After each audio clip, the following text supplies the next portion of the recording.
All right, welcome in to Big Hitters Only. You recognize this guest, the nice crew neck t-shirt on.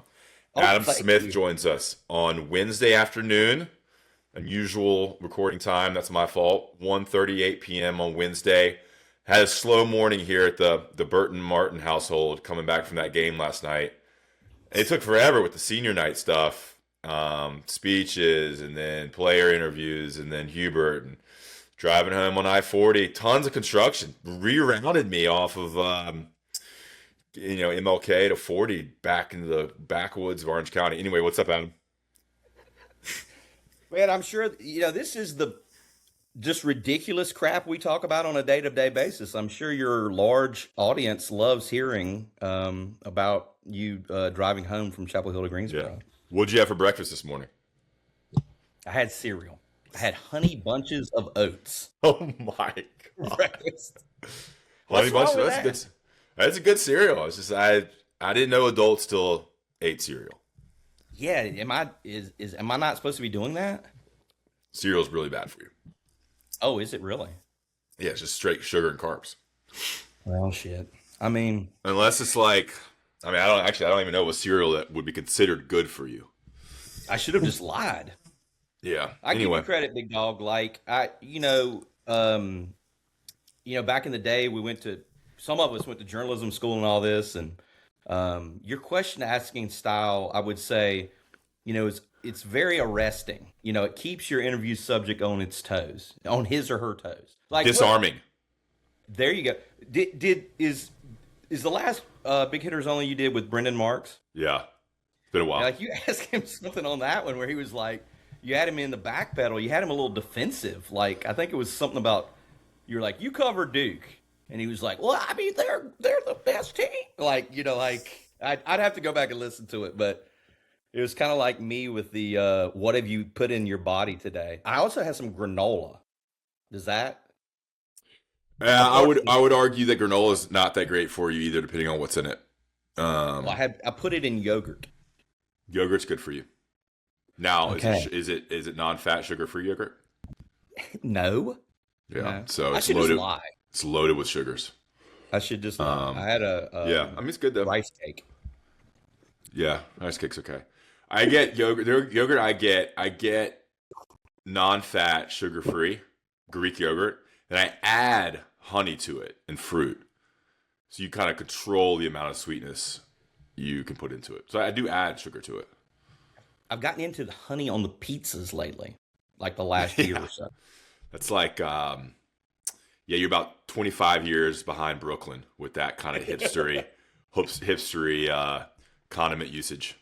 Well, it was back when I was traveling to all these games and stuff. My friend and yours, Jim Hawkins, I believe we were in Syracuse, and we were at like a wood-fired grill type place, and it was a honey pizza that was, Oh, with other items on it that was just fantastic. I would hot love to go honey. back there and get it right now. Hot honey. You can impress your family if you put some jalapenos in your honey in a little mason jar, um, and make hot honey. Put that on your pizzas. Anyway, all right, let's get into it. We'll get some more off top. Stay to the end. We'll have some more off topic stuff. Maybe some wedding talk. Oh my I saw gosh. your RSVP come through. I'm not sure if that was you or your wife who RSVP'd. Um, You got a lot of things going on, yeah, it's busy. like a cocktail night, uh, Sunday brunch. Yeah, You it's know, normal. there's. It's normal stuff for weddings. I'm not saying Dude, it's not normal. we went to the I'm wedding we saying went to there's in a Puerto. lot. Dude, the wedding we went to in Puerto Rico was 4 days of like all day events. It was like a white party, beach barbecue party, a freaking rave. There was a tropical rave that we ended up going for an hour and leaving. Anyway, so yeah, They looking must forward to really it. love each other. Stay to the end for off-topic stuff. We also have Adam and Steven Schramm shout out. I know Steven's listening, locked in for the golf-centric bachelor party. Really had to Oh. pull your elbow to get you in there. What do you say? Pull your arm to get you in there. Anyway, all right, Big Hitters Only, sponsored by Roback. Roback's been crushing it. Last month was a really good month. I have a Roback Roback Q-Zip. If you're watching on YouTube, get their hoodies. Great. You don't have to be UNC stuff. Anything from Roback. Use the new promo code BIGHITTERS20. Gets you 20% off your order. First time buyers only. Golf season's around the corner. Get your husband, your wife, anyone, girlfriend, boyfriend, a Rhoback polo. They have so much stuff on there. Every color, every design. They're rolling out new stuff every single week. Big Hitters 20 on Rhoback.com. We really appreciate that. It does help pay our people behind the scenes, Garrett and Connor. All right, Adam. UNC defeats Clemson last night in the closing minutes there. A tight game, never easy, 67-63. Gives UNC, we'll get to the scenarios here. I don't even know UNC's record. What's their record right now? They're 24-6 overall and 12-5 in the ACC. 12-5 in the ACC, 24-6 overall. Pretty impressive stretch here without Caleb, I have to admit. It got a little scary with no Caleb and no Vasar there, which I think was the state game. Did they have Vasar for Syracuse, right? NC State game. Yeah. But they had him back for Syracuse. They did. Yeah. He came back and scored 19 points. That's right. So you're 5-1 without Caleb. All eyes are on. Game too. Yeah, they both missed the Pitt game. So all eyes on what Caleb does for the Duke game. But let's just get right into Clemson. Kind of a weird game. It wasn't super exciting. Not a lot of offense. Low scoring. But dude, down the stretch, Bogovac hitting those 3 threes. He was 3 for 4 in a 2.5 minute span. Sitting right next to Greg Barnes, getting those stats in. And then Derek Dixon's clutch 3. What are your thoughts on what kind of UNC did in that game? It was a game that could easily have lost. Yeah, and I was thinking about it as I was trying to get my thoughts together for you and your audience, Ross. I really don't have a lot of criticisms today. So if you're wanting to go, I'm not saying you are, but if you're wanting to go negative, you're gonna have to be the bad cop, because I really don't have a lot. I can, but I think at this very moment on Wednesday afternoon, March the 4th, I think it is. Yeah, I think what you said, that I think you have to be impressed that UNC has gone 5-1 since Caleb Wilson got injured. Listen, I added it up. This UNC team hasn't had Seth Trimble for 9 games, hasn't had Henry Vasar for 2 games in the heart of the ACC schedule, and now hasn't had Caleb Wilson for 6 games. Those guys have missed 17 games combined. I mean, that's not nothing. That's a lot, because those are your 3 best players. But they've managed to get to this point where they're in a nice position to possibly get a double bye in the tournament. They have a 4-game winning streak going into Duke. And as you said last night certainly wasn't a work of art. None of these games have been. But, what'd you expect playing Clemson? Clemson's going to muddy it up. They're very physical. They want to sort of minimize the talent gap with some of the teams that they play. And Brad Brownell, I know you're a Brad Brownell hater, all due respect. But, I think Brad Brownell has done that year in and year out with his team. So it was a fist fight. And I think UNC trailed in the final 6 minutes, if I'm not wrong. I think that was as late as it got where they faced a deficit. But they found a way. It's kind of remarkable when you think about it, because Luka Bogovac goes for a season high 20 last night. 6 threes. UNC needed every single one of those things to go in. Yeah, there was a heat check, YOLO. There were a couple heat checks there, but Hubert was running the plays for him. I'm sure you saw it. I think he called different sets, different handoffs, different flare screening actions for him, maybe 5 straight times in crunch time. And I use the word remarkable, maybe a stretch, but I'm thinking about, I've got my notes here. The previous game, UNC beats Virginia Tech. Luka Bogovac made 1 shot. He actually didn't play much in the second half because Hubert decided to roll with Jonathan Powell, because Jonathan Powell was having arguably his best game of the season. I think he had 15 points off the bench. Well, last night, Jonathan Powell makes 1 shot that was lucky to go in, hit the back rim, the backboard, the front of the rim. So you don't get the same contribution from Powell. You don't get the same contribution from Zayden High, of all people, who has been, above replacement level these last 6 games. And yet, career high for Luka. Derek Dixon, who has been, in my opinion, pretty dang bad lately. 3 huge threes. Vasar was in foul trouble and getting absolutely steamrolled by R.J. Godfrey on the defensive end. But I think it was 13 points, 6 rebounds, 4 assists. You know, like his value has just become so underlined with Caleb Wilson out. I mean, you know, even if he's not scoring 26 points like he did against Virginia Tech, they have to have him out there. He just sort of connects them on both ends. Yeah, reading off the notepad there, for sure, going through it all. Plus 19 for Vasar, plus 22 for Luka. And this is kind of and you're right. I mean, Hubert admitted it. He was running plays for Luka late. Once he hit that first one, run something else, get him open. Run something else. I mean, he had one of those threes. I mean, the third one he took in that stretch got great separation. And right from his little elbow 3 there that he likes, and he missed it. That was, I mean, yeah. And we kind of hoped to see this kind of Luka where he's hitting back-to-back threes or, you know, hitting 3 or 4 in a span of 4 or 5 minutes, kind of that next level 3-point shooter, which can really separate you as a team. Kind of like an Isaiah Evans where you get hot, you're kind of nailing them. So it's the Luka that I think people wanted to see, obviously wanted to see, but expected to see, that we haven't seen consistently, kind of finally came to fruition last night. Interesting to see if he comes back next year and what that looks like next year for him. I said it last night watching the game. I said, what happens to him next year? Where does he go? Does he stay? Does he go home? He's not going to go to the NBA. But the one he hit last night backing up off the dribble from the wing right in front of the UNC bench, that one to me, I was like, holy shit. Because it was over a guy. I mean, he was backing up. You know, I know you look at a lot of the advanced metrics and stuff. And I looked regular on KenPom. I looked the other day on Synergy, and it's jarring. And you see with Luka, you see these numbers, and you're like, you know what? That really does check out. This was a couple days ago, maybe a week ago, that Synergy had him for 49% shooting from 3-point range on catch and shoots.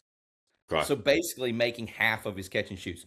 23% off the dribble. Yeah. Which, think about it when you've watched him play. That makes sense. Like, when he catches it and his feet are under him, it's, you know, his mechanic, it's a pretty sight to watch coming off. Off the screen, running off the screen, down screen, baseline, running the corner. Yeah, it looks good. The handoff from Vasar up top and the horn set. I mean, now, as you very well know, sometimes when he's off the dribble or he gets going into the lane, he has gotten better finishing in the lane too. But I thought that when I saw those numbers off the catch and shoot versus off the dribble, I was like, woo. But, you know, it makes sense. So. Yeah, good win. All right, well, I'll dive a little bit more into like this team in the last 6 games without Caleb. Zayden High, I mean, we have to talk about him. I haven't really talked about much. Most of the time we talk about him with Spencer and David Ray and some of the other big hitting guests I have on. It's negative. You know, it comes in for 4 minutes and he's like -9 in 2 minutes and misses a defensive assignment and fumbles a layup. He overall last night was kind of an exception. Didn't really play a lot last night and didn't look. You know, he made a basket or 2 there, which you know kind of expect him to get a layup here or there off a high low pass from Vasar. But in some of these big wins, I mean, he's been solid. Double-digit rebounds, 8 or 9 points, exactly what you want for your backup big man, and even more when he was called on to be a starter when Vasar was out. But he brings an edge. He's aggressive. He's undersized. He's not very skilled, but it helps to have a player, and I kind of credit him for how he's played, given the opportunity here in the last 5 or 6 games. Any thoughts that you see from him? I think he just does better when he plays a little more and gets in a rhythm. It allows him to kind of be physical, play some defense, grab some rebounds. You're saying your other big hitting guest, would I be a little hitter compared to those other guys that you mentioned? You're a big hitter. You didn't really come on much due to your previous employment obligations. And so we talked about UNC basketball with other people in October, November, and December. Okay, I was just checking there. Give you time to get acclimated to the new normal.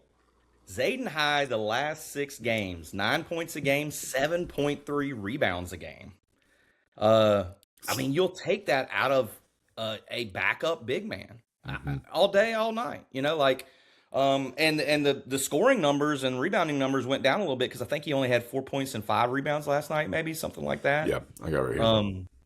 But yeah, like, man, I can say a lot about Zayden High. Actually, I mean, one of the things I think you have to credit Zayden High for is when he comes in, he's going to make something happen. Now, sometimes it's not great, but most of the time it is, just because he's all over the place. You know, I think he got Charlie Horse last night at one point. There's been other times he's gotten kind of kicked in the face. I think against Virginia Tech or Louisville, he went to the floor to try to save a ball, and he's getting, you know, he's in the middle of it. As insane as this probably sounds to say, Ross, I have found myself when I'm watching some of these games saying to myself, man, get Jaren Stevenson out of there and get Zayden High in there. And I like Jaren Stevenson. I still haven't figured him out at all because there have been times this season when I've been like, man, he's one of the best players on that team. And he had some timely contributions last night with a 3 here, a 3 there, and the offensive rebound in the final minute off one of those. Yep, last night. He chucked one. I mean, Clemson really, they had opportunities to win that game late too. They just missed. They missed 3 possessions, I think, but they just kind of missed their shots. Like, you could have taken the game. They're so not explosive, you know. Like, they're just so plodding. I mean, RJ Godfrey. I'm sorry, that sounded like Roy. I mean, RJ Godfrey morphed into like prime Charles Barkley last night at one point. Like, I think he was 10 for 11 to start the game. I mean, he was killing Vasar. But God, they are just, it's got to be tough to be, I don't know how many of them there are. It's got to be tough to be a Clemson basketball fan. It's just not a pretty product, but have you, I heard, Brandell talking about how like there's such a second fiddle there, as are most, college basketball teams in this day and age, SEC, Big Ten, ACC, but man, the funding goes to football, and so getting players is a struggle. I think I saw a quote from Brandell on that recently from our bud Chaper Fowler. Mm-hmm. Dude, the ACC Clemson athletic director was there last night. Have you seen that guy? I saw him sitting behind the bench. I saw him sitting behind the Clemson bench. Graham Neff. Graham Neff, yeah. I mean, I think he's 41 or really young. I mean, he looks like a UNC frat boy that was in Deke or Beta when I was in school. Like, exactly. Like just great hair. Kind of knows he's better than you. Sharp dressed. Nice guy on paper. From a great family. Probably went to country club growing up. Very smart. You know, always did really good in school. But it's just like, he looks the part. I'll tell you that. He looks. I should have thought about that. I don't know why I didn't think about that. You being in the same building with Graham Neff, like that would arouse the big dog radar. Like you would, you know, because you do like to check out, you know, a guy, you know, which I'm not. That's no judgment at all. Like you like to check a guy out. And put that on quote card. I saw him sitting behind the bench, like he was a row or two behind the Clemson bench. And I should have thought, you know what, he's got the quarter zip on, like this, you know, tall. Like Ross will take note of him. He looks. I mean, there's a guy I know that he looks exactly like. It was just great hair, sharp dressed. Like I bet he was a nerd in high school, but then went to the right school where, you know, the nerds become cool because, you know, all the jocks and the assholes don't go to that school, you know. So like the nerds kind of get their place in the hierarchy of the fraternity world, and I'm surely a bright guy. Anyway, too much on that. Anyway, all right, off of this Clemson game. Yeah. All right. So 5-1 without Caleb. Mm-hmm. I don't know. You're not a doctor. I'm not a doctor. Caleb Wilson, I'm sure he wants to play. Has he done 5-5 stuff? I don't think it's been mentioned. It's kind of been behind the scenes now on really his health. You don't see the soft cast on his hand anymore. Got to think he wants to play. His only opportunity to play in Cameron. Right. Changes the whole math if he's in there. Just did a huge podcast with John Henson about the Duke preview. the Duke game. Like, man, they are gonna get killed without Caleb, I think. But Caleb comes in there, then you're like, okay, there's a shot here. They make some shots. UNC has a chance. What do you think? What do you think's going through his mind? Is there any insight there on if Caleb plays or not, or like what you would do?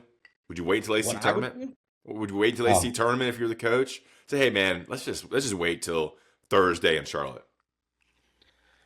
Right. I mean, I think he wants to play. You know, it seems like he's got quite a rapport with Jay Williams from ESPN, and it seems like he's always telling Jay Williams whenever that he has the game, or Corey Alexander, like, it's been a time or two here where I think Jay Williams was saying last night, "You'll see me on Saturday. I'll see you Saturday." Okay. Lace him up next time. Right. I can go on that if you need me to, but right. So, I mean, I don't know. I mean, I had heard from someone who is in the program who gave it, this was the end of last week. I was talking to this person in person, so probably know who it is now. And he gave Caleb a, quote, very small chance of playing Saturday night at Duke. Now, that was a couple days ago. I don't know. I think Caleb wants to play. I think you make a great point. I think someone like Caleb Wilson, and Caleb Wilson specifically, knows he's got one shot to play Duke at Duke and wants to do it. I think he wants that experience.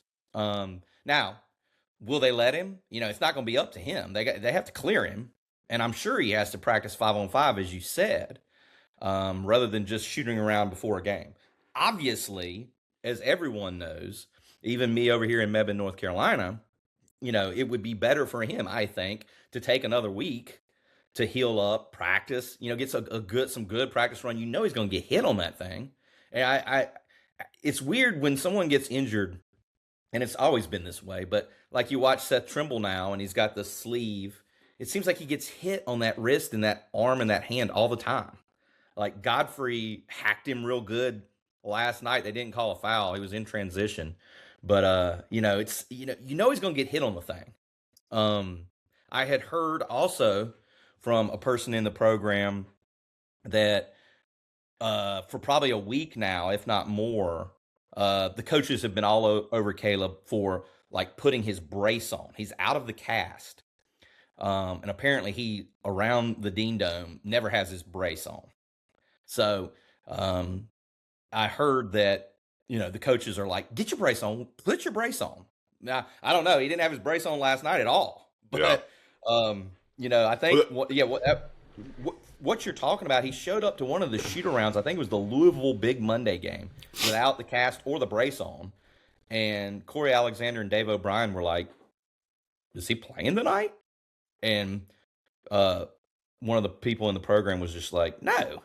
And they're like, well, he doesn't have cast or brace on. And the coaches were like, get your damn brace on. So, I think it's like the concern is, we can talk forever about this. The concern is if they're falling on it, like re-injuring it by falling or getting hit really hard, and the fracture's not healed. So we'll see. Anyway, quick Duke breakout. We talked about Duke last time on the podcast. I mean, how about I answer this? What's the one way UNC can beat Duke without Caleb Wilson? Like, what has to happen? Paint the picture. Quick, 2 minutes. Lightning in a bottle. It has to be a perfect game. Yeah. They have to hit shots early, threes early, Cormac Ryan type start from a couple of years ago. Luka has to hit 3 threes, hit his open threes early, hit that corner three. Powell has to come in, hit a 2 or 3 threes. Derek Dixon hits, is 2 for 3 from 3. Seth Trimble's driving. Stay close, if not ahead. They have to stay close and ahead. I think they trailed Duke by 10 in the first game at one point, didn't they? I think it was a double digit, or 13. Around there, if not more. Something like that. And Caleb Wilson kept them close. And in Durham, they're like an anaconda, man. If you get down to Duke by 8, 10, they're gonna strangle you in the second half. You like that analogy? So I, I somehow love it stay close. I love it when you use your words. Do you know who the only two major conference teams in college basketball are that have not lost at home this season, Ross? Yeah, Duke and Carolina. Very good. Your slack's still going off too. Oh, Yeah. I hate it for you. Yeah, like I mean, I don't know, man. Like I know you said you wanted me to be quick. I could give you 30, 45 minutes on Duke. Like So what makes them so good outside of Boozer? I mean, you gotta talk about Boozer. you know what makes them so good. I think the thing to talk about with Duke is this version of Duke. This Duke team now is better than it was. When did they play last? 4 weeks ago? 3 weeks ago? Mm-hmm. They're number one in the AP. They're number one in KenPom. They're number one in the net. They're number one in Torvik. They're the number one defensive team in college basketball, not just the ACC. They have the best player in the ACC and college basketball. Boozer should be the player of the year in the ACC and nationally. He should be the rookie of the year in the ACC. They have, since they lost to UNC, they have 6 ACC wins by 27.5 points per game. They're beating teams by 27 points a game in the league. Yeah. Oh, by the way, they beat Michigan in the last 7 games. The last 4 games they've played in the league, they beat Syracuse by 37. They beat Notre Dame by 44. They beat Virginia by 26. They beat NC State by 29. They are beating the shit out of everyone. They have become. But why? Like how? Why? They've gotten better. They keep getting better. Dame Sarr has emerged even more than the last time I talked to him. Shout out. Thank you. Concrete reasons why they're getting better. We all know. I mean, you've watched these games. Like, they are huge. They're huge. That's another way they could beat Duke is what did they do in Chapel Hill? They got Gongba in foul trouble. As I said on the last podcast. By the way, the last podcast, I predicted them to beat Duke, Ross. That's right. You win the Big Hitter Prediction Podcast Award. Thank you. You got my address. I will look for my prize in the mail. They got Gongba in foul trouble last game. That was important.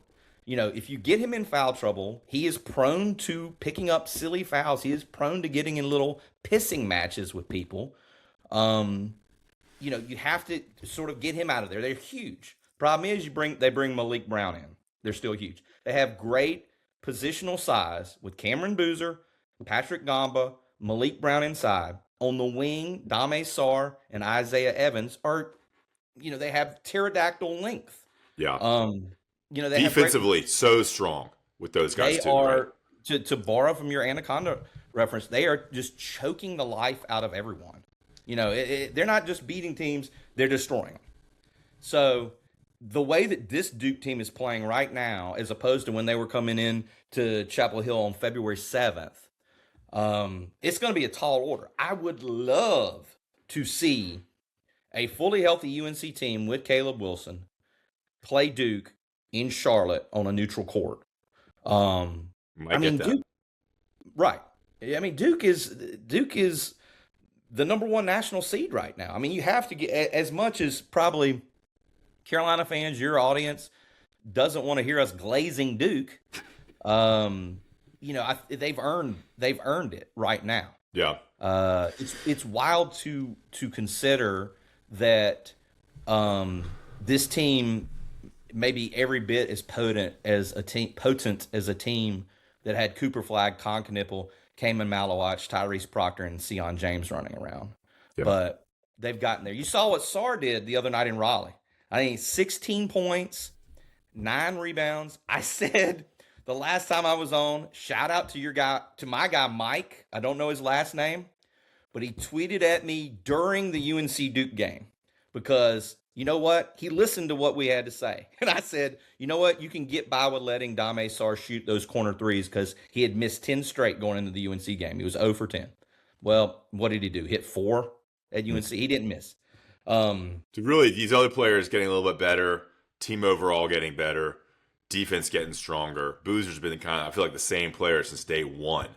and then just the chemistry. They've just coaching. I think John Shire should win ACC Coach of the Year. I totally agree. Cam Boozer is 18 years old still. He is a freaking tank. Yeah. Think about how little we were as freshmen. I mean, how weak and feeble we were as 6'4", 6'5" freshmen. How can you? He is not a human being that you can compare him to. I mean, like there was a play at NC State the other night where Darian Williams, who I could shit talk for a long time on this podcast, he got Darian Williams off his feet, and then he went up, and Darian Williams grabbed Cameron Boozer's shoulder on the way down and was going to try to pull him down, like horse collar him to the court. Guess what? Boozer just went up through it. Williams wasn't strong enough to hold on and pull him down and scored through a foul. It was insane. He was trying to like really hard foul him, like Charles Oakley, Anthony Mason, New York Knicks style. And Boozer, who's a teenager at 18, and Darian Williams is probably 24. He's his passing too, Ross. I know I went all in on that last time. Like the passing is insane for him because of how much attention he draws, and then he gets it out of there and they tic-tac-toe it around, and somebody like Evans has a three, Dame Sarr has a three, Gongba gets a ton of lobs because of the attention Boozer draws. Will Wade, Prince William Wade, he admitted not verbally, well, probably because he talks all the time, but he basically said, we cannot guard them one-on-one. We can't guard them man-to-man. He sat in a zone all night the other night when Duke played State. The whole night. And State had played, I think, 58 possessions on the year of zone. On the season. They played zone the whole night the other night because they knew they couldn't guard them one-on-one. Yeah. I think Roy Williams would call that, Roy would kind of question your manhood there, if you played zone like that. The Prince William Wade thing is catching on. You brought it up last night. Rod Baxley, a big hitter, brought up Prince William Wade. I got a couple more questions on Duke. We'll move off. Been a lot of glazing, Krispy Kreme up in here. I know. But guys, check out Rhoback. Really helps us out. Rhoback.com. Promo code BIGHitters20. Polos, vest. I love their vests. The Q-zips are great. The stretchy sweatshirts are great. It's unbelievable. The sweatshirts are awesome. I wore them all winter. Q-zips. The polos definitely great. And check out the women's line, male line, Big Hitters 20 new promo code. Tell your friends, family, use a new email. Use your mom, your dad, your sisters, your brother's email, Big Hitters 20 to get that 20% off if you want to do another order. All right, so I have a question, Adam. Do you think, Duke's been killing teams. Is the ACC not as good as we thought, or is Duke that much better than the ACC and college basketball? Because we thought the ACC was a little bit better in general this year than last year, and I think that's true. But then, like, the number 2 team, Virginia, gets shellacked by Duke. NC State's top half of the league on paper gets shellacked by Duke. Let me pull up some other ones here. Louisville got killed by Duke both times. Clemson was a little bit closer. Let's see. Yeah, UNC has been the only team that be able to beat Duke and keep it close. So is Duke that much better, or is the ACC not as good as we thought at the top, 5, 6, 7 range? I guess we'll see in the NCAA tournament with how many teams advance to the round of 32 and 16. It's funny how that becomes how you end up and I'm not saying it's wrong, but it's funny how that becomes how you judge a season, isn't it? By that one game proposition. Yeah. It's a one-game season every time you play. And I'm not saying it's wrong. The ACC is better than it has been. It is. They only got 4 teams in the tournament last year, Ross, and one of them was UNC with the very last bid. Number 11 seed Tar Heels. Last team in the field. Got to go to Dayton, Ohio last year. My mom was born there. Is that right? Okay. First in flight. Right. But of those teams last year, Duke was a 1. Clemson and Louisville were 8 seeds, and Carolina was the last team in the field. So there was nowhere for the ACC to go but up. The ACC you and I grew up on is gone, obviously. But it's a good question that you ask. I just think that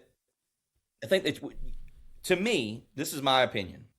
Duke, Michigan, Arizona, UConn, Florida. Those 5 teams, to me, are the top tier of everything. Mm-hmm. I would not want to see Florida in the NCAA tournament the way they're playing. They're scoring 100 on everybody. They're beating everybody by 40. Look it up. I mean, I wouldn't want to see them. I saw a projection. I saw some projections this morning. The things that I do to maintain my mental illness. That Lenardi had UNC as a projected 6. Jerry Palm over at CBS had UNC as a projected 6. I can't remember. This year? They had. Go ahead. This year? Today. Jerry Palm is not employed at CBS. Whoever's doing CBS. It's a machine AI algorithm that creates our bracketology that's edited by 3 people to make sure it all fits. Run by David Cobb. You're shitting me. I've got the tab open right here. So Jerry Palm doesn't do it anymore? Jerry Palm has not been employed by CBS for like 8 months now. I apologize. So David Cobb writes all our bracketology stuff, and he helps organize that. But it's a algorithm, an equation that makes the bracketology. Holy shit! It's more accurate. It's more accurate than a human. Well, I apologize to David Cobb, and I hope Jerry Palm's doing well. And I've seen Jerry Palm in person too. Have you ever seen him in person? I've seen a picture of him, and I've talked to him on the phone. It's an interesting guy. Anyway, so is John Rothstein in person. Oddly shaped. But anyway. Will Wade. John Rothstein and Will Wade have similar body types. A little tea kettle action. They love Italian food. What's that Italian restaurant in Raleigh? I'm blanking. It's where Amadeo's. There you go. Amedio's, maybe? Amadeo's, yeah. That's one of your favorite places. Anyway, I can't remember who it was. It was either Lenardi or CBS had the 3 seed paired with UNC, Purdue. The 3 seeds in the 3-6 matchup were Purdue and Nebraska today as I was looking at them. If I was Carolina, I know you don't want to be a 6. Maybe you do. I would take Purdue and Nebraska all day long in the second round. I think Carolina's better than both of those teams, even though they're higher rated. And, probably people at large view Purdue and Nebraska to be better. I would love, if I was Carolina, to play Purdue or Nebraska with a shot to go to the Sweet 16. I would not want to play Florida at all or UConn because you got to figure Duke, Arizona, and Michigan are going to be the 1 seed. Or 1 seeds, no question. UConn, Florida for that 4th one. Yeah. So I just to answer your question, I just think Duke is probably right now the best of the best teams by virtue of their win over Michigan on a neutral court. I do think Arizona's just as good as them. I do think Michigan's just as good. I do think Florida's probably just as good, and they're coming. I mean, they're scary.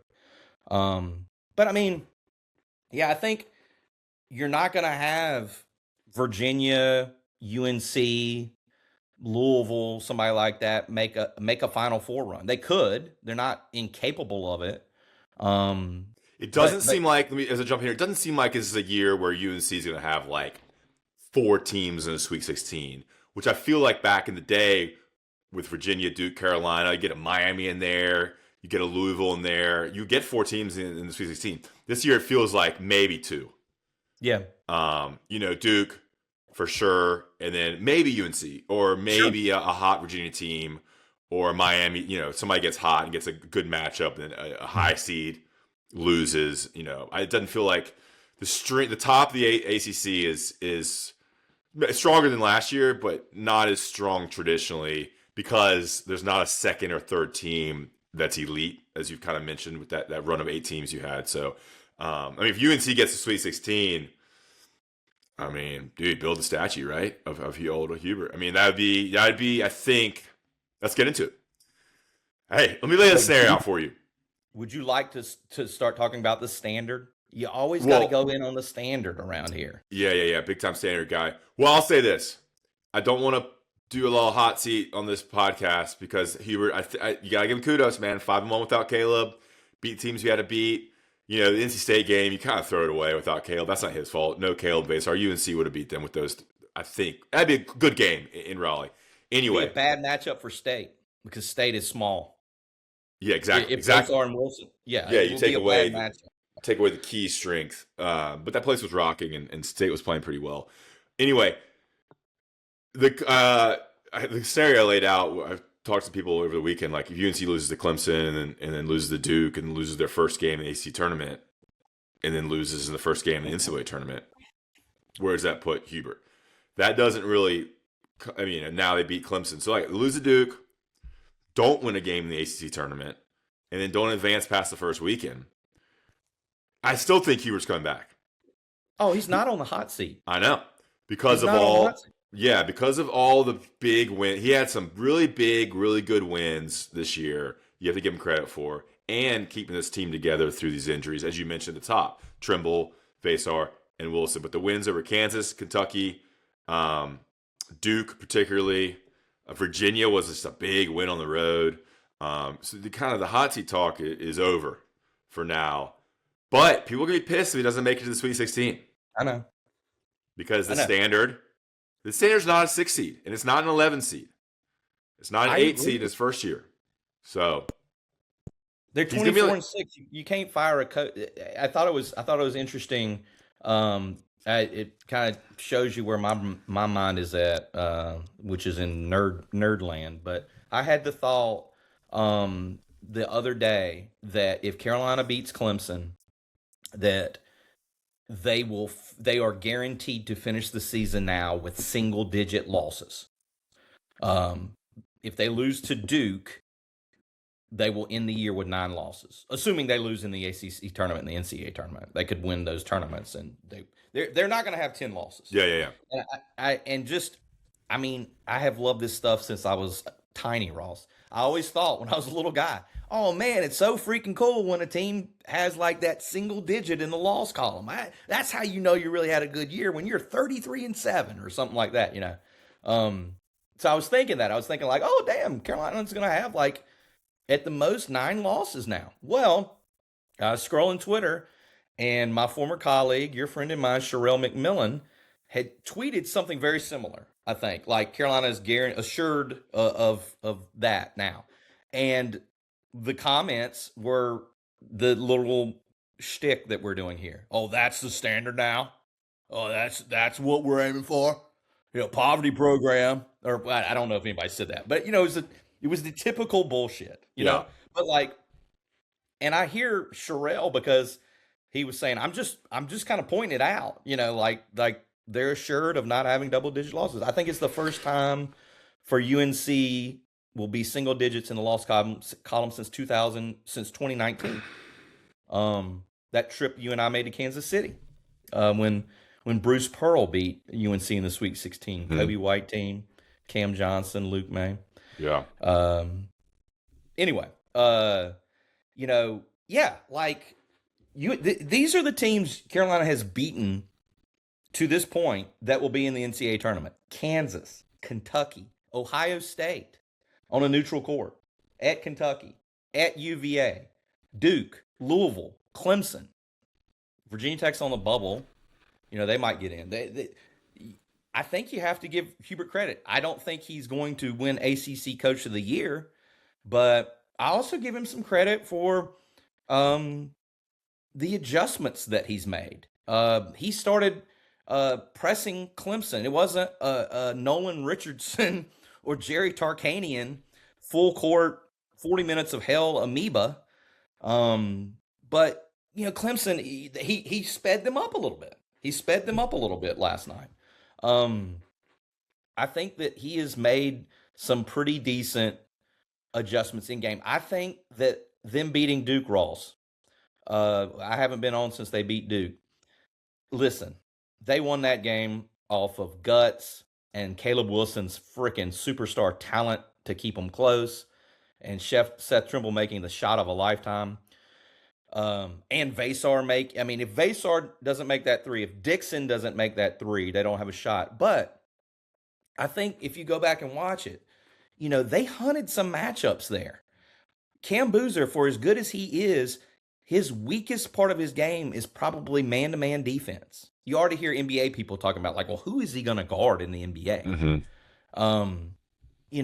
They hunted some matchups there, and Caleb is so talented that he was able to score against Boozer one-on-one in certain situations when, the offense really wasn't doing much. And that's because that's what they called. They called some sets for him to have the whole side of the floor. So, I know there's so many Hubert haters out there. And I get it. And I get it. But at this moment in time, he's coming back next season. I mean, they got Dylan Mingo and Maximo Adams coming in, Maxie Adams coming in, and they're going to have to load in the portal. They're going to have to load up again because you're losing. You're losing Caleb, obviously. You're losing Seth. You're losing 2 of your top 3 players. Vasar, man, if he is fringe second round, first round, I'd offer him some money and make him think about it. Because if I was him, though, I would go. Yeah, because you'll probably get a first round grade. Improve your stock. Although I think he can improve his stock. I think he can improve his stock, but you don't want to go to school. You want to focus on basketball and start making a roster. What I was going to say was, you know what? I just thought about it. I think the 2027 draft class is supposed to be way weaker than this 2026 draft class. Yeah. So the freshman class next year is very poor. Like the college freshman class with Mingo and Max. Like Mingo's going to drop in the rankings. He's number 8. He's not very good. He's number 8. He's nowhere close to anything that Caleb Wilson is or was or the amount he can affect a game. And he's number 8. Like Caleb Wilson was number 8. So you're on record as saying Dylan Mingo's not very good, quote unquote, not very good. Correct. This is what I predict for Dylan Mingo next year. He can't shoot. He won't play a lot. He just won't play a lot, and he'll transfer after next year. Really? That's what I think. I don't know. I can see it now. I don't know. I don't think he's gonna be an ACC level point guard or guard in year 1 as a freshman. Now, if they get his brother, out of Penn State, right? I don't know. Yeah. Anyway, all right. Well, here's the question I got for you, though. Okay, hit me with it. Do you bring Derek Dixon back? Yeah, this is a good question. I think yes, but I think you have to recruit transfer over him. I totally agree. Yeah, I know how you feel about Derek Dixon. He's just not. Derek's just not an elite guy, and UNC needs elite guys. Like you can't. I mean, if you're gonna be the standard, you need a Ty Lawson, Raymond Felton, Kendall Marshall, Marcus Page type point guard. Not a Derek Dixon Derek Dixon's solid, but he's a point guard on a middle of the road ACC college basketball team. He's a guy, he's top 50 guy and as a recruit, he's probably a top 50 guard. And if you want to be a really, really good team, guard play is where it comes down to. He's not really a difference maker. He's just a steady, he's not going to go get you a basket when you need a basket off the dribble type guy. He's not a dynamic athlete. But look, I wouldn't mind him being UNC's. If he gets better, it'd be pretty cool to have him for 3 or 4 years. He can get better. Yeah. He can get better. I mean, he has a lot of time. He's got size. He can get better, but that's what I'm saying is I don't have the answer. But if you're Jim Tanner and you're Hubert Davis, how do you approach the point guard position? Because not that I have seen the guy play in person. I don't think Mingo, obviously, wouldn't they just put Mingo on the wing? I don't even think I don't think Mingo's going to start. Okay. I think people see him as a 5-star. I think he's going to start. I think you go and get an elite combo guard. Someone that can play one if they need them, but a scoring combo guard. Get a couple shooters, and then Dixon can be. You get a deal on Dixon probably. You get a retention deal, so you're not paying him as much, and you kind of know what you have, which is good, right? You're like, all right, if we need to roll this guy as point guard, he can be our point guard. But we got to surround him with a dynamic athlete at the 2, and then a dynamic a better Jonathan Powell at the 3, a better dynamic shooter at the Sure. three. Hey, maybe that is a combination of Powell and Luka or something. But you're obviously going The to have to problem, get another center right? and That's the another. problem. Yeah, You're gonna be right back into where you may be choosing between elite big men. It's the same thing they did this past offseason. Elite yeah, big man or where you go with point guard. They were able to land Vasar. They weren't able to land a point guard.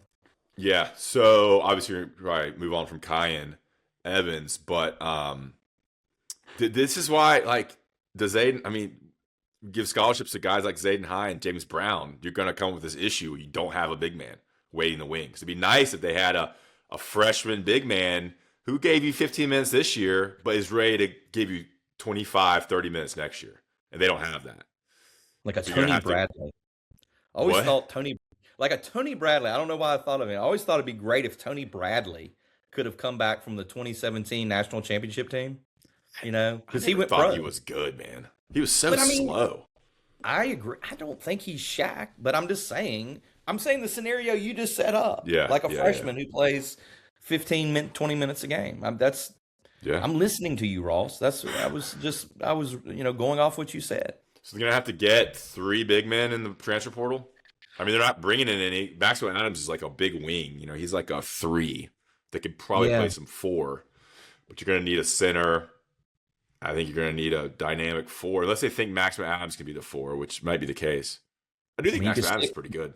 You can really, really. Yeah, I think he's don't good. know. He's physical. He's big. He can shoot. In the high school level, he's not super polished, but I think he's got big enough body, which will help you. You could stick Positional. Zayden High at the 4. He could. I mean, I'm not saying you should, but you could stick him at the 4 if you. I don't know. I just, every year it's a crapshoot. That's another reason you want some more Duke glazing. I think you have to credit Shire because he's starting from scratch. They're all starting from scratch every year now. But Duke had a lot of retention. yeah, they kept Foster, they kept Evans, Brown. Malik Brown. They kept. You're right. Yeah. That's a good point, Ross. So that's three rotation players. What's the record? Duke went 19-1 last year in the ACC, and they So what are they? 18 games this year, so they're 16-1. So they're 35-2 the last 2 years in the league. That's insane. It's crazy. Heard yesterday that a big thing about Hubert now is he's getting compared to Shire. And Duke, obviously. Duke's better now than they were with K. Ever with K. I mean, obviously the 99 team and some of those Christian Laettner teams, but like the last 20 years of Duke, they're better now than they were with K.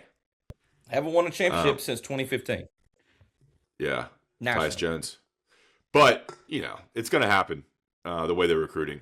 But back to the point, I mean, Hubert's getting compared to John Shire and Duke. You mean that's who you're measuring Hubert by? Is that what you mean? Which you can't get too far behind him. I agree. And I agree. So But that's going to wear. I mean, Duke and Carolina have always measured each other against themselves. Mm-hmm. You measure a man.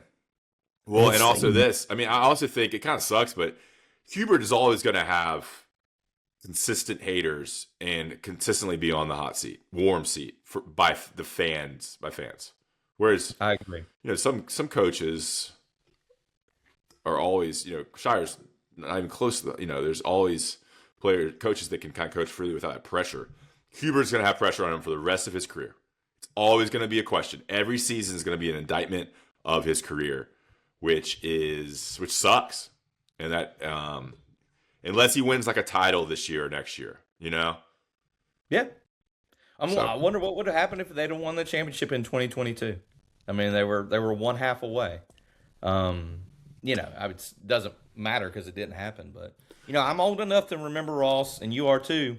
All due respect, when Roy came to UNC and they won the national championship in 2005. They won the national championship in 2009, and people were like, it's over. Like, he has got Carolina rolling. He's won these championships. K hasn't won one since 2001. The previous one for K was 1992. Like, the Lakers are coming after Coach K. He might as well give it up. he's looking old, even though they're about the same age. Roy's, I mean, like I can remember when like uh the conventional wisdom was Carolina has beaten Duke. With the Hansborough teams, went 4-0 in Cameron. Well, and then yeah, the Hansborough teams, but that class after Hansborough, I was talking about this with somebody this week. Number 1 point guard in the recruiting class, Ty Lawson. Number 1 shooting guard in the recruiting class, Wayne Ellington. Number 1 power forward in Brandon Wright, who only played 1 year. They had Will Graves in that class, and someone else. Like but like Thompson and Alex Stevenson. Deion Thompson, Alex Stevenson, yeah, I think so, yeah. So they had this run of recruiting where like you had the Tyler Hansborough class. They were that year was like way better than expected.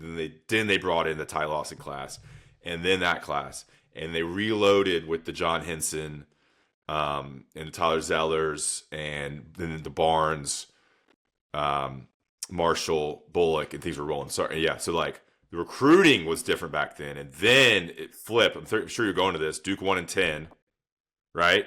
Luckily, and then Duke won in 15. Yeah, the Duke 2010 national championship, I don't think anybody saw coming. I think they were a 3 seed, maybe. That was Nolan Smith, Shire, Kyle Singler. They put Zubek at center, and it worked. Like, they used to just bring – Zubek was a novelty act. They used to bring him just off the bench, like, oh, here's this 7-foot stiff. But he actually became very valuable. I was there that night, not to get too wistful and emotional. I was there that night when Tyler Hansborough – walked out with 4 fingers up of Cameron Indoor Stadium, signifying, you know what, we just went 4-0. I was there the night when Danny Green put his nuts in Greg Paulus's mouth. That was some epic stuff, man. And we, of course, you and I, of course, were there in 2022 when Hubert went in there and beat Coach K in his final game. What a spectacle that was. That was unreal. I was not on the court. I was back in the auxiliary gym. But I was there for the atmosphere. All right, let's get out of here with off-topic stuff. Give me 2 minutes on Will Wade, NC State. 2 minutes starting. I'm gonna actually record this because I don't want you to go too long. And this is so off-topic. But give me 2 minutes starting. All ACC, Ross? All ACC? What do you mean? Oh. All right, 2 minutes on Will Wade, NC State. Then we'll go ACC. Go. Prince William Wade. Prince William Wade and NC State are now, I believe, 1-5 in their last 6 games. They're not an enjoyable team to watch. Obviously, they talk a ton of crap. No team talks more crap than NC State, led by Kadir Copeland and Darian Williams. They're talking a whole lot for not backing it up, in my opinion. Their one win, I think, they're 1-5. Those losses include a meltdown loss to Miami, a meltdown loss to Notre Dame, and they've gotten absolutely slapped by UVA, Duke. Maybe they're 1-4. No, I think they're 1-5. They're in their last 6. They're 1-5. Yeah, 1-5. Yeah, Louisville L, Miami L, beat Carolina. Lost to Virginia, Notre Dame, and Duke. After rolling off 6 straight. Louisville, Virginia, and Duke were absolute ass kickings. I mean, Louisville's nuts. Terrible.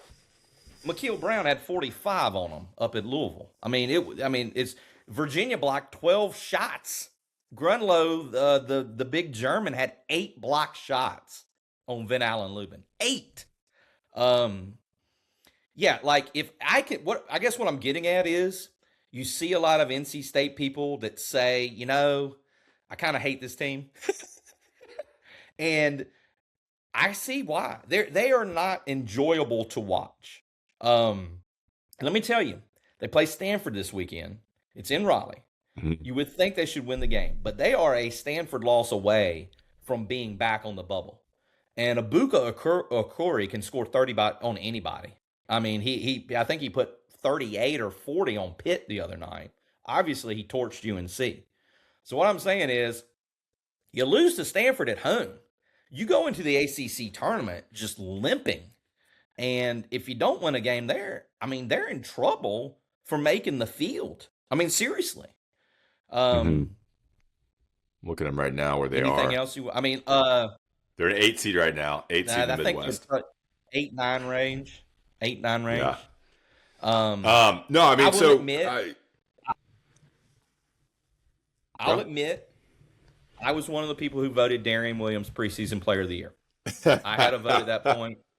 I don't have a vote anymore as I'm no longer employed.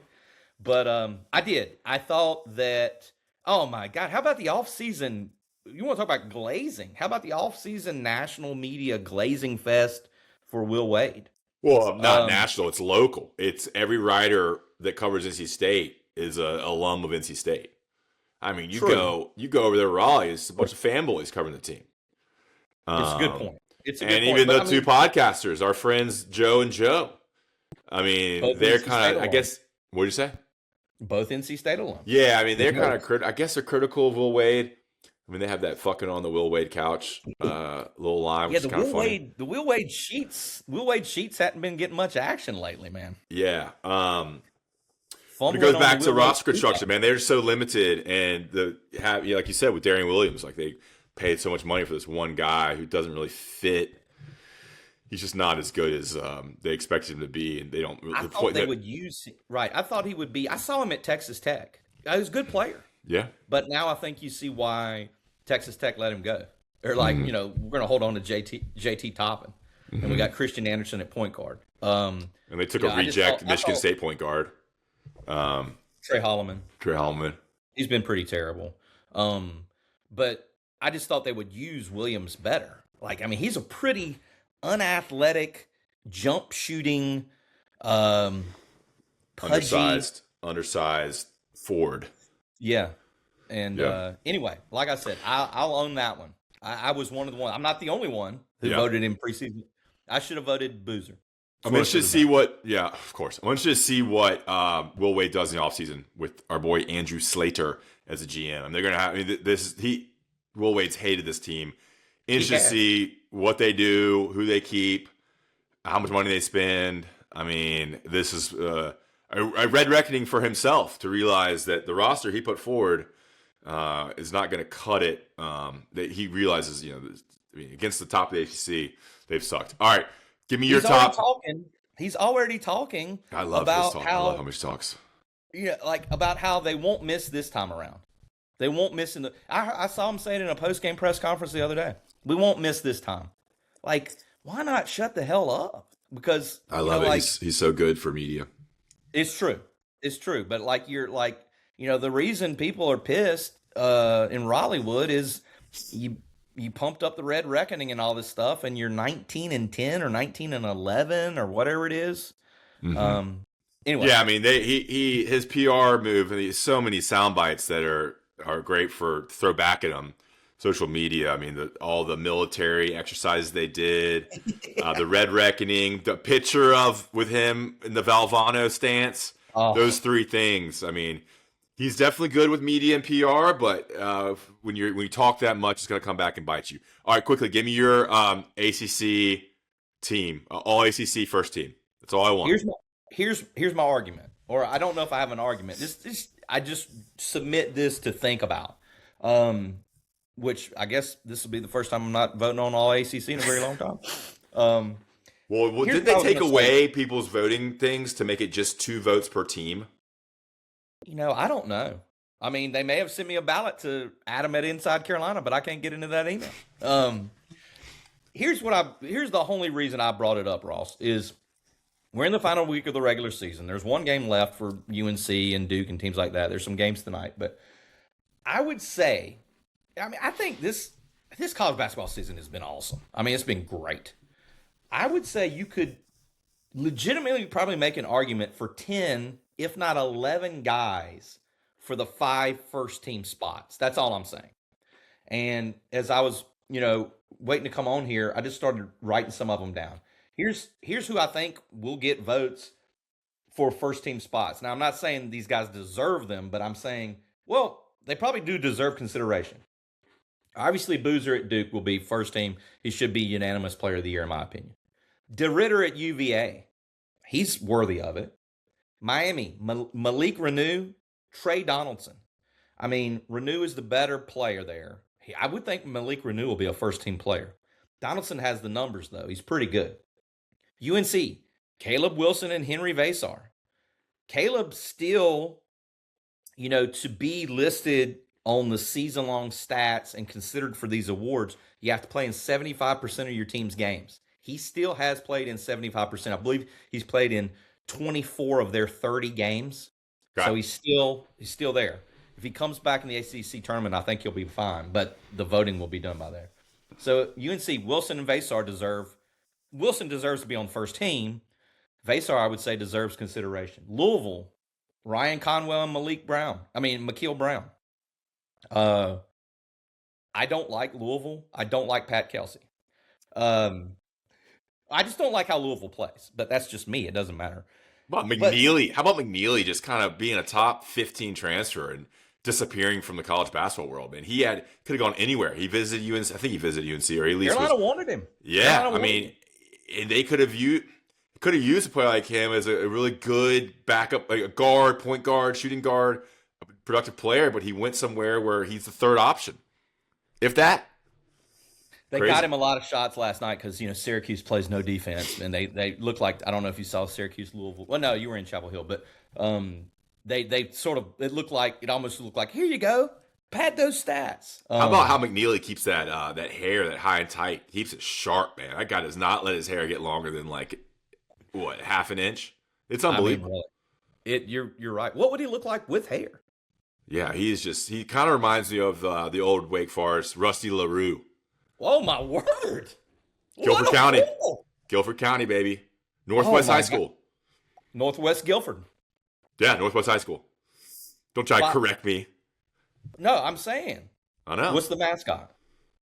The Vikings. Very nice. Dude, I coached Northwest High School swimming. Did you really? Yeah, 1 year. When I was moving back, I was getting my teaching license. Or no, I was student teaching. I coached swimming. When I was in middle school, in Mebane at Woodlawn Middle School, the Eastern Alamance High School team, I went on to go to Eastern Alamance, ended up winning the state championship. I was in love with that team. In love. I was all over my dad to take me to every game that I could. We went everywhere. I loved watching the team. In one of the early rounds, like a sectional round or something, it wasn't deep. Over at Elon, they played Northwest Guilford and Rusty LaRue. And I thought I was watching like Pete Maravich. It was unbelievable. Yeah. The shots that he pulled with people like up under him. He did not give a damn. I mean, rise up, fire. He's throwing behind the back passes. It was amazing. I had never seen. Go ahead. Three-sport athlete. Yeah. Anyway. Well, yeah. I mean, I think he was North Carolina High School Athlete of the Year that year for the entire state. All right, back on track. I'd never seen a white boy play like that before in person. Back on track. All ACC. Okay. Makeel Brown, Ryan Conwell at Louisville. Boopy Miller at SMU. Okay. Abuka Okori at Stanford. Yep. Those would be 10. I mean, you could even say Juke Harris, but he's not. I mean, he doesn't deserve to be on the first team, but the way people vote on these awards, they'll see Juke Harris scoring 21 points a game. Mm-hmm. They might, give him something like that. But, I mean, I think that's 10 guys for 5 spots right there. Give me your 5. I don't know. I'd go Boozer. I'd go Corey. Yeah, that's kind of where my ACC knowledge ends. I mean, I would go Wilson. I would too. Biased, but he just, from what you saw from him and his stats, it's not his fault he got injured. After that, is stats wise, I mean, is DeRitter worthy? I've seen him play more than I've seen, the guys at Miami play. Is Conwell better than Makeel Brown? Yeah, well, he's played more. Makeel Brown's been so injured. Yeah. You probably go Renew and Boopy, maybe. Boopy's been good, yeah. Maybe. Yeah. Okay. I agree with you that Boozer, Okori, and Caleb Wilson would be on my ballot. Yeah, and those are 3 freshmen. All right, moving on, guys. Remember, check out Big Hitters 20. Big Hitters 20 on Roback. Let's get some off-topic stuff. Really appreciate your time, Adam. We're an hour and 8 minutes in. I gotta get back to work. Let's talk bachelor party here. Because the next time I see you, next time we spend time together will probably be at the bachelor party. We have people listening who will be there. We have people listening who would hope to be there. We have people listening that would love content from that event. What are you expecting? Sure? No, what'd you say? You froze. What'd you say? You froze. I said, really? Are you sure that people would like content from that? What are you expecting? You will be one of the older people there, but you won't be the oldest. You have your buddy Steven Schramm there. We're playing 2 rounds of golf. You're spending the night. When's the last time you spent the night at a big house in kind of a party guys trip event outside of your 4 horsemen trip y'all do every year? This is going to be a real situation where you're going to have to. You'll do fine, but what are you kind of expecting? There'll be a keg of beer. I have a keg of light beer. Okay. There'll be some bourbon. It'll be a Sweet 16. I mean, it's going to be ball. It's going to be golf, ball, bros, betting. I don't bet, though, because I'm a CBS employee. I don't gamble. What are you expecting, man? The Mountain 4 views, Bs. vistas? Yeah, good. What? You're excited about it, aren't you? I'm just not there yet mentally. Coming off my first bachelor trip to Utah, a ski trip to Utah. So I'm not ready. Oh, my God. So I'm not mentally there yet. Work is crazy. But go ahead, man. The floor is yours. Questions? What am I expecting? I mean, the way you just laid it out, it sounds amazing. It sounds perfect, doesn't it? I hope that we have a great time. I hope that we celebrate you. You deserve it. Happy for you to be walking down the aisle. And yeah, I mean, that sounds amazing. Like I'm not sure what you want me to say. No, I have not spent the night with 30 guys lately. I can't remember if I've ever spent the night with that many men in one place. But yeah, I mean, I can't wait till we, do each other's hair at night and put our curlers on in pimple cream and get in our jammies and trade stories about who's cute. No, I mean, it sounds amazing. I'm not sure. I appreciate you doing all the legwork on this golf stuff. I know you and I talked on the phone yesterday, and you were looking at tee times and stuff, right? Oh, tee times are booked. I learned that the one course is going to be aerated the week of. So as a non-golf hardo, I don't really know what that means. So I got to figure that out. I'm going to talk to the golf experts. But yeah, we're pumped. What's the food situation? Exactly. Great question. This is what kind of questions I want. Let's get it going here. I'm going to task a couple people to be in charge of meals. Dude, guys trips is where I thrive. It's all about planning. I think we'll go eggs and bacon in the morning. I think hopefully one morning someone can run out and go to Bojangles or something and just get a bunch of biscuits. That's Sure. easy. But eggs and bacon, something like that, crank it out. Lunch probably, I don't know, lunch. Maybe on your own after golf or snacks. At golf. But then, what'd you say? At golf. Could Yeah, do lunch at golf. before Yeah, the exactly. course. Because some people aren't golfing. So, I don't know, maybe do hot dogs, hamburgers. That'd be cool too. And then dinner, I'm going to task, I think, one friend to cook a pork, slow cook a pork shoulder, pork butt. So some barbecue, legitimate North Carolina style barbecue. And then maybe one day someone do some chicken on the grill. I do have to think about that. Maybe get a bunch of sides. Keep it simple. Got to keep it simple on guys' trips. You don't want to be at a grocery store for hours. Keg of beer, bourbon, tequila. Keep it light. Just watch ball. I'm looking. Hopefully UNC's playing and we can watch some good Sweet 16 games too.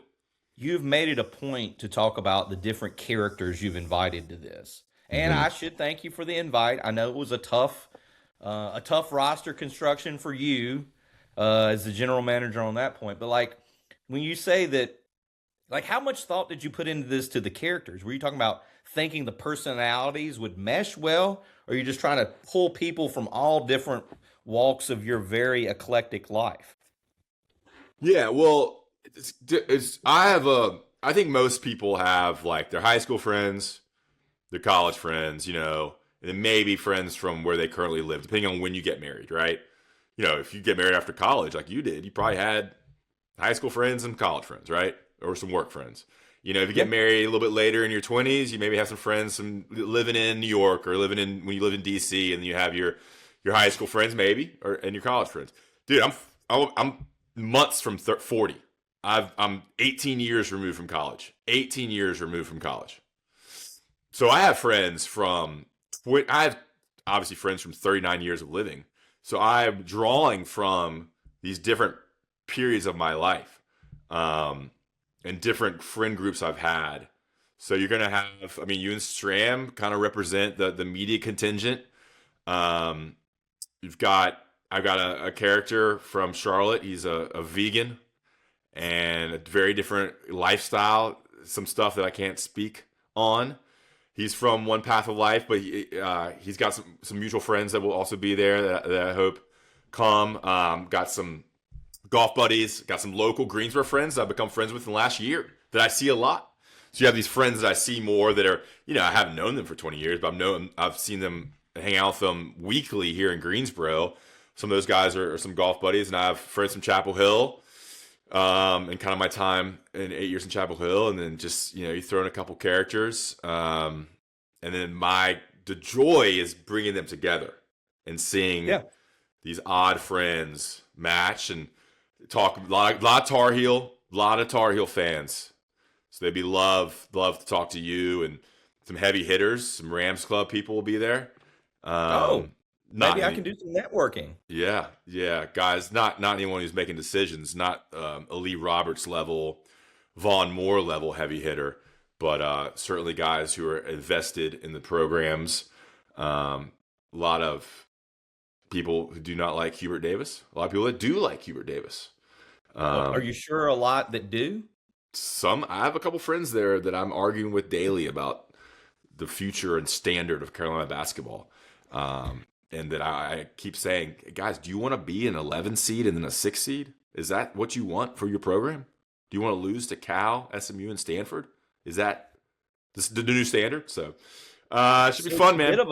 It's a bit of a sociology experiment, too. It's a bachelor party sociology experiment. Yeah. And I don't care about the drinking. My party in life that's way in my past. Want a couple ice cold crispy beers after a round of golf, get a little buzz going, and watch some ball and have some laughs and tell some stories. Hot tub, pool table, think a foosball table, massive deck. I think a 2-tiered deck. Throw the beer bong there down the deck all the way to the bottom. Three-story beer bong. Just kidding. There'll be no peer pressure in the drinking. No. You're a pussy if you don't drink. None of that shit. We're all in our 30s and 40s and 50s. So it's going to be a good time. I'm jacked. It's got me excited for it. And then golf, too. Some fun golf. So. It sounds wonderful. All right, Adam. Hour 15 in. Guys, thanks for listening. If you stayed on this long. If you got through the 30 minutes on Duke, the 5 minutes on NC State, the 5 minutes on the All-ACC team, and the 15 minutes on the future of Hubert Davis, then you got the bachelor party stuff. Check out rowback.com, promo code BigHitters20. We'll talk to you next time. Let's go a little schedule here. Gonna do a podcast after the Duke game, probably with one of our regular post-game guys. And then ACC tournament kind of depends on what UNC does and where I am. I think I'll be there Thursday, and maybe Friday. Vicky, I shouldn't say her name. My bride is going on her bachelorette party next weekend during the ACC tournament. So I kind of have free reign of where I want to be and what I want to do in terms of Charlotte. Ross, I hope you have a great time. I think it's the first time I won't be covering the ACC tournament since it was in Tampa. Damn. I think that was when I was in college. 2007. Yeah, that was when I was in college. Yeah. I think it was 2007. That makes sense. I could be wrong. 6, 7, 8. All right. Please live it up for me. I'll give my best Ovius and Julia for you. And Beard. Please. God, Beard, dude. Beard's cranky. Easy. He's always stressed out. On the internet here. What'd you You're say? talking on the internet. I know. What's that mean? I don't know. I mean, just be nice. No, I love Beard. He knows he's cranky. All right, see you guys.